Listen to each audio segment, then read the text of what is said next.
कल्याण के पूर्व के 100 foot road क्षेत्र में बीएमसी की प्रस्तावित ठोस अपशिष्ट परियोजना के खिलाफ स्थानीय निवासियों ने विशाल विरोध प्रदर्शन किया। सैकड़ों लोगों ने सड़कों पर उतरकर हस्ताक्षर अभियान चलाया और नारेबाजी की। उनकी मुख्य मांग है कि परियोजना को मानव बस्ती से दूर स्थानांतरित किया जाए। कल्याण पूर्व के 100 फीट रोड क्षेत्र में प्रस्तावित ठोस अपशिष्ट संयंत्र के खिलाफ स्थानीय निवासियों का विरोध तेज हो गया है। सैकड़ों निवासियों ने छत्रपति शिवाजी महाराज चौक पर एकत्रित होकर हस्ताक्षर अभियान चलाया और नगर निगम के खिलाफ नारेबाजी की। उनका मुख्य आरोप है कि ठोस अपशिष्ट संयंत्र मानव बस्तियों के पास स्थापित करने से पर्यावरण और स्वास्थ्य पर नकारात्मक प्रभाव पड़ेगा। स्थानीय लोग परियोजना को बस्तियों से दूर स्थानांतरित करने की मांग कर रहे हैं, क्योंकि इसका विरोध करते हुए उनका कहना है यह संयंत्र इलाके की हवा, जल और पर्यावरण को प्रदूषित कर सकता है। इससे पहले नगर निगम के अधिकारियों ने परियोजना के लाभों पर चर्चा की, लेकिन स्थानीय निवासियों ने उनकी बातों को खारिज कर दिया। अब विरोध एक आंदोलन का रूप ले चुका है और निवासियों ने अपनी मांगों को लेकर संघर्ष जारी रखने की शपथ ली है।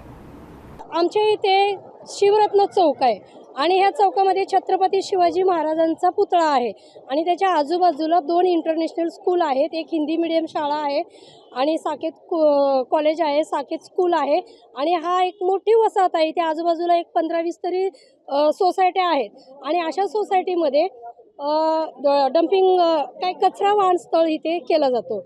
मग ह्याविषयी जेव्हा आम्हाला आमच्या रहिवाशांना इथलं कळलं की बाबा इथे कचरा वाहन स्थळ होत आहे, मग तेव्हा आम्ही आपल्या महिला माननीय सन्माननीय आमदार सुलभा गायकवाड यांच्याशी आम्ही भेट घेतली आणि त्यांना निवेदन दिलं। मग त्यांनी आम्हाला आपल्या आयुक्त इंदूराणी झाकड यांच्यासोबत एक बैठक ठेवली आणि त्या बैठकीमध्ये काही आमच्या सोसायटीमध्ये काही लोक होती, पण जेव्हा ते इंदूराणी झाखड आमच्या आमदार जेव्हा त्यांना बोलत होत्या की बाबा सर्व नागरिकांचा विरोध आहे, तर इथे हा प्रकल्प तुम्ही प्रोजेक्ट आणू नका, पण त्या आयुक्त मॅडम काही त्याच्यावर विशेष काही बोलल्या नाहीत।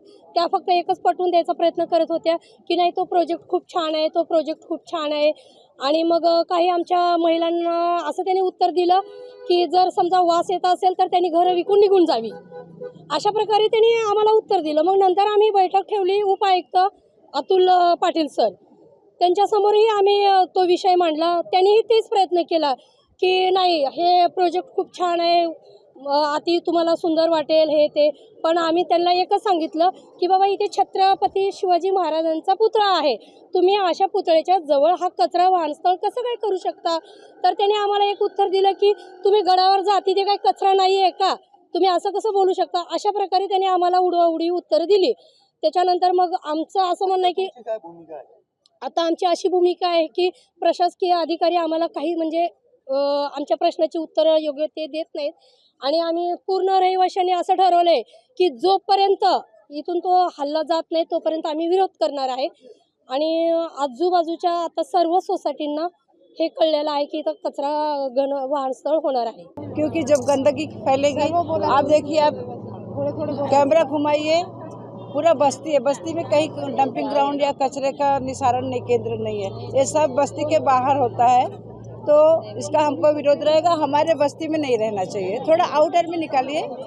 आमच्या घराच्या समोर घनकचरा रिलेटेड प्रोजेक्ट येणार आहे, त्याचा माझा कडाडून विरोध आहे, कारण की आमच्या घराच्या समोर ऑलरेडी मलविसारण केंद्र आहे, त्याचे 4 मोठे प्रोजेक्ट आहे, त्याचाच ऑलरेडी आम्हाला घरात डासचा वगैरे त्रास होतो, त्यामुळे दुर्गंधी वगैरे पसरते आणि त्यामध्ये जर महानगरपालिका जर कचऱ्याच्या रिलेटेड प्रोजेक्ट आणणार असेल तर आमच्या आरोग्यावरती हानी होऊ शकते, त्यामुळे माझा या प्रोजेक्टसाठी विरोध आहे।